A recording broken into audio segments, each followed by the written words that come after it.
Imagine, for a second, right? You're walking down the sidewalk on a Tuesday morning. Just completely minding your own business. Exactly. You're minding your business and you sneeze. Then a few hours later, the police knock on your door, hand you a citation, and tell you that your sneeze altered the wind currents just enough to cause a massive 30-car pileup on a highway 3 miles away. Oh, wow. Yeah, that sounds completely absurd. Right.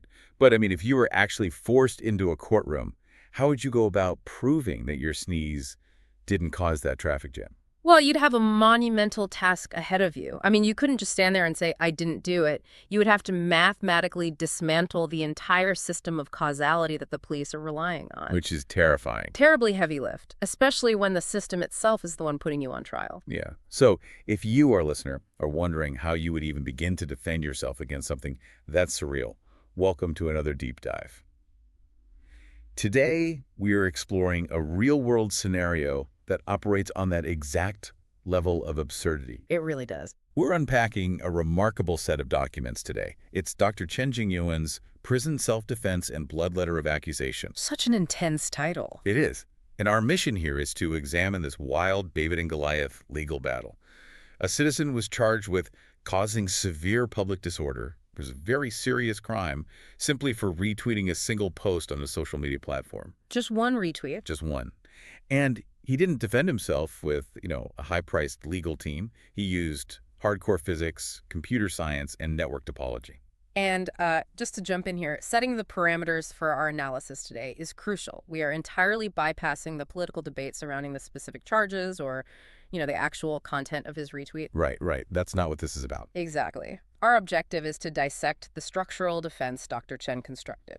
We're looking at this fascinating high-stakes collision where 18th century legal concepts of linear A causes B, cause and effect, run headfirst into modern nonlinear network science. So the law accuses him of creating chaos on a social network. Okay, let's unpack this, because that begs a really fundamental question.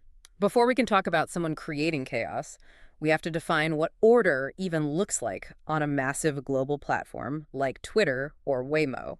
That is the perfect starting point, because the foundation of Dr. Chen's defense actually relies on the physical architecture of the internet.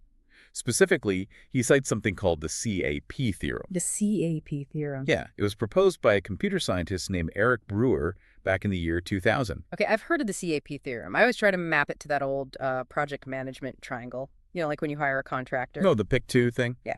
You can pick two: fast, cheap, or good. If you want a house built fast and good, it won't be cheap. If you want it cheap and fast, it's going to fall over.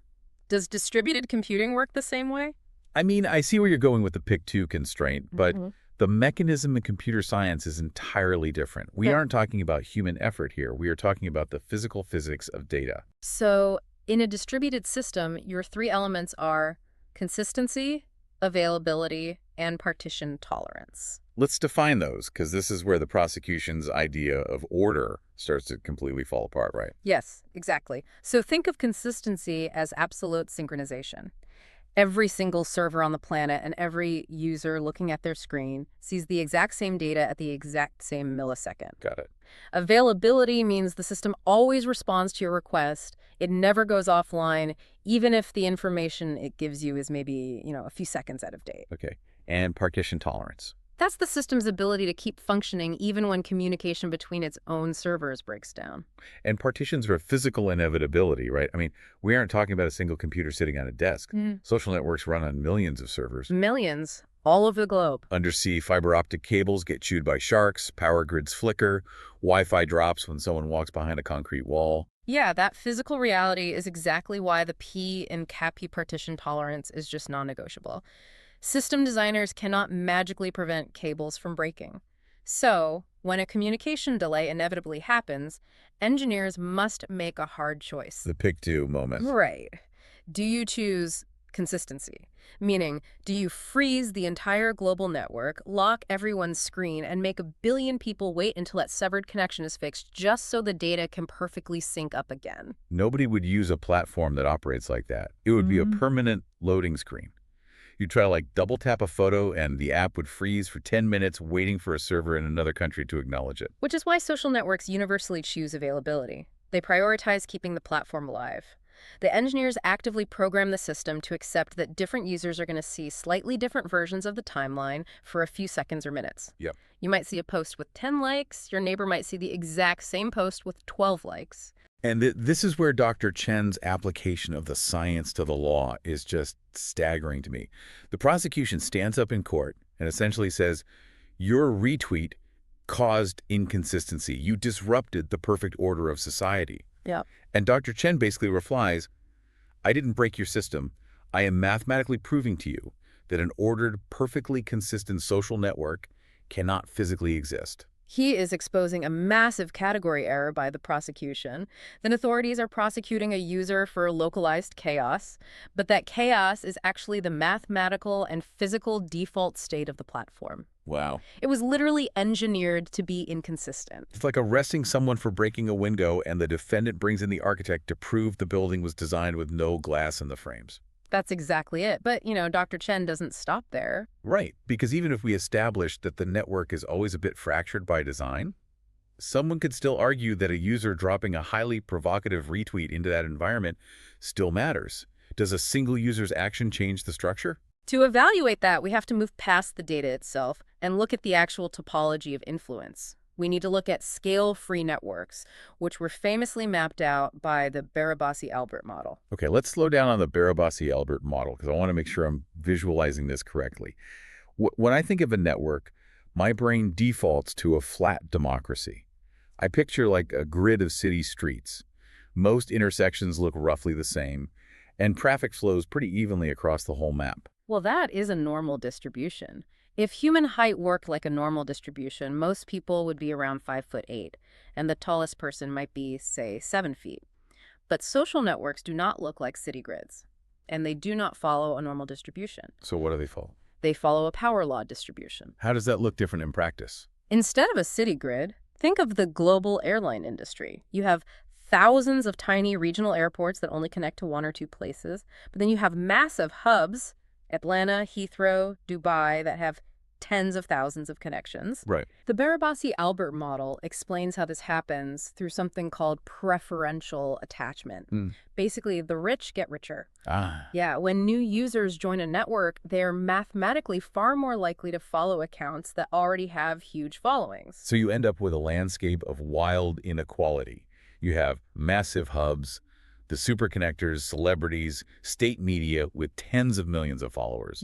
And then you have the edge nodes, the peripheral users, billions of them. And we must look at Dr. Chen's position in this topology. His account had fewer than 100 followers. Less than 100. And many of those were inactive, what we call zombie accounts. So in the architecture of this network, he is the ultimate edge node. Okay, but I have to push back here on his behalf. I am imagining taking a single brick out of a skyscraper. Maybe the building doesn't collapse, but the building is undeniably changed. You removed a brick. Surely every node, even an edge node, is a load-bearing part of the structure. Isn't a network just the sum of its parts? It's intuitive, but incorrect according to network physics. A skyscraper relies on every brick for structural integrity. A scale-free network does not. Dr. Chen relies on Reuven-Cohen's network robustness formula to refute the skyscraper analogy entirely. How does Cohen's formula work? Why wouldn't deleting a node matter? Because edge nodes are essentially dead ends. They only connect to the hubs, they rarely connect to each other. Cohen's math proves that because the hubs hold the entire communication structure together, you could randomly delete almost 100% of the edge nodes, just wipe them completely off the map, and the network's macroscopic structure would remain entirely unchanged. Are you serious? Absolutely. Its ability to transmit a piece of information from Tokyo to London wouldn't even hiccup. So it's not a brick in a skyscraper. An edge node is more like a speck of dust sitting on the lobby floor. The building's structural integrity doesn't even register its existence. That's the core of it. The mathematics dictate that an edge node's structural impact isn't just small, it approaches absolute zero. Dr. Chen summarized this in his defense with a quote that really sticks with you. What did he say? He stated that charging his specific retweet from his tiny edge node account with causing societal chaos is like sentencing him to life in prison because his breathing released CO2 and caused global warming. Wow. That perfectly frames the absurdity of scale. But, I know what you, the listener, might be thinking right now, because my mind immediately went to the exact same place. What about the butterfly effect? Ah, yes. We have all heard the anecdote, right? A butterfly flaps its wings in Brazil, and weeks later, it sets off a tornado in Texas. Small inputs can have massive nonlinear outputs. We see random nobodies go viral on the internet all the time. Couldn't one tiny retweet start an avalanche? What's fascinating here is how Dr. Chen anticipates the butterfly effect argument and dismantles it using the physics of complex systems. He points to Purbach's theory of self-organized criticality, often referred to as SOC. Okay. And to explain this, Purbach used the sandpile model. Okay, let me try to puzzle through this sandpile concept. If I am dropping sand, grain by single grain, onto a table, for a long time, nothing exciting happens. The pile just slowly builds. Right. But eventually, the sides of the sandpile get so steep that the friction can't hold the grains in place anymore. The pile reaches a state where dropping just one more tiny grain causes the entire side to collapse in a massive avalanche. You've just described a system reaching a critical state. And the crucial deduction Dr. Chen makes is about causality. The prosecution is pointing at Dr. Chen's retweet, his single grain of sand, and saying, "You caused the avalanche." But the grain of sand isn't the true cause. Any random grain of sand would have triggered it at that point. The actual cause of the avalanche is the fact that the entire pile had become highly unstable and critical. Yes. Avalanches in complex systems only happen if the macroscopic environment is already primed for them. So what does this all mean for his actual legal defense? How do we measure if Dr. Chen's specific grain of sand even had the potential to trigger anything? Because the prosecution clearly believes his retweet knocked the whole pile over. To measure that, Dr. Chen moves from structural topology to actual propagation dynamics, like how does a signal move through the connections? He uses the Galton-Watson branching process. What is that?